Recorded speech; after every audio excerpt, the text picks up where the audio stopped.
สบายดีทุกคนมื้อนี้นี่แหละท่านจะพามาเที่ยวเบิ่งตลาดสถาน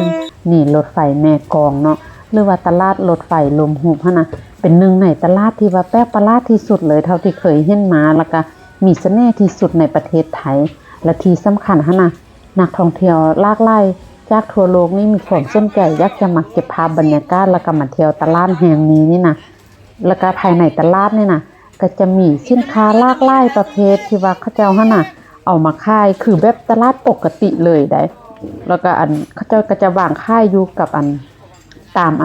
รางรถไฟคือเฮาเห็นนี่แหละเนาะตั้งแต่ยาวไปแบบจนสุดเลยหั่นน่ะหลายแท้หลายว่าคือตลาดแห่งนี้นี่นะเกิดขึ้นมาได้หลาย10ปีก่อนตั้งแต่ปี1900พุ่นแหละเนาะตั้งแต่ยุคที่ว่าพื้นที่แห่งนี้นี่ยังเป็นชุมชนของการประมงแล้วก็คนเขาเจ้าก็จับปลาจับกุ้งจับหอยมาขายกันอยู่ตามแม่น้ำตามนี่แบบมันอุดมสมบูรณ์ขนาดมีหลายอย่างขนาดแล้วก็บัดนั้นเราก็แบบว่ามีรัฐบาลเพิ่นก็มีแผนการที่จะมาสร้างรางรถไฟเพื่อ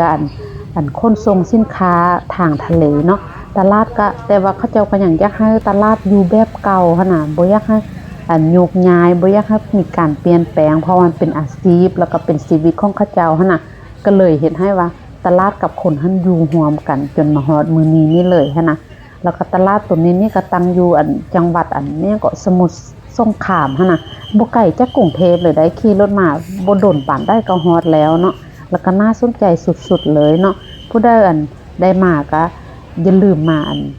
แวะมาชมเบิ่งเด้อเนาะแล้วก็สิ่งที่แปลกประหลาดที่สุดที่ว่าเห็นอยู่ไหนนี่น่ะก็แบบว่าเขาเจ้าหั่นน่ะพากันแบบ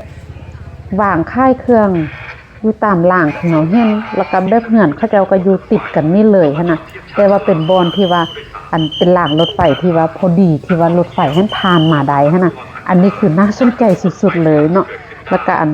เขาเจ้าหั่นจะมี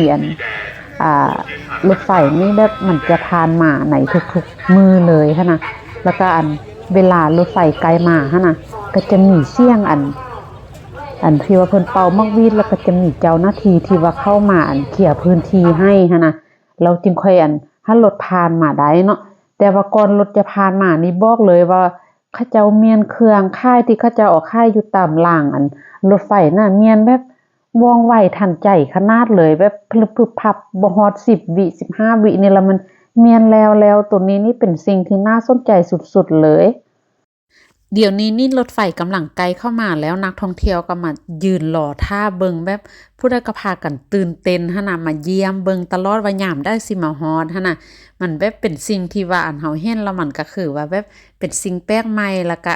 เป็นสิ่งที่น่าสนใจหลายหั่นน่ะพากันมารอลุ้นเบิ่งรถไฟที่ว่าหยับไกลเข้ามาหั่นน่ะแต่ละคนก็จะเตรียมบันทึกภาพไว้เนาะนี่ถือว่าเป็นแบบว่ามักสุดๆได้มาเบิ่งจังซี่นี่นะตื่นเต้นดีแล้วเดี๋ยวมื้อนึงก็ก็จะมาฮอดแล้วเนาะส่วนเจ้าหน้าที่ก็ต้องมาเบิ่งความเป็นระเบียบเรียบร้อยหั่นน่ะโดยเฉพาะบอกให้แต่ละคนหันหยับเข้าไปอยู่ในบอนที่จุดปลอดภัยหั่นน่ะและหันจะขอปิดเสียงไว้นิดนึงเด้อเพราะว่าเขาเจ้าเปิดเพลงดังหั่นน่ะแล้วเดี๋ยวคลิปมันจะติดลิขสิทธิ์แต่บอกเลยว่าผู้ใดมาแล้วมาอยู่ในบรรยากาศแบบนี้น่ะคึกคืนที่สุดเลยแบบมันน่าลุ้นระทึกดีหั่นน่ะ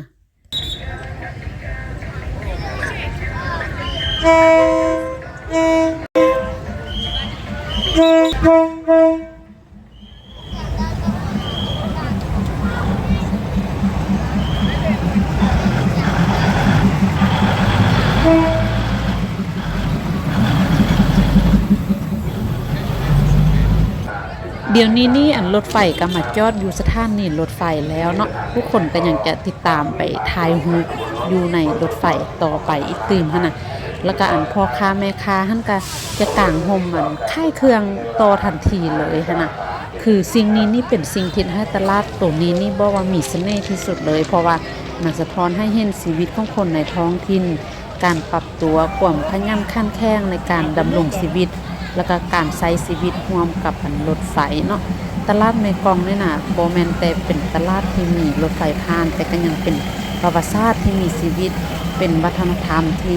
อยู่คู่กับชุมชนมาหลายร้อยปีหั่นน่ะถ้าผู้ใดมาไทยหั่นน่ะแม่นจะต้องมาเบิ่งด้วยตนเองให้ได้เด้อเดี๋ยวและหันขอจบคลิปนี้ก่อนขอบใจหลายๆที่ว่าติดตามมารับชมจนจบคลิปหั่นน่ะ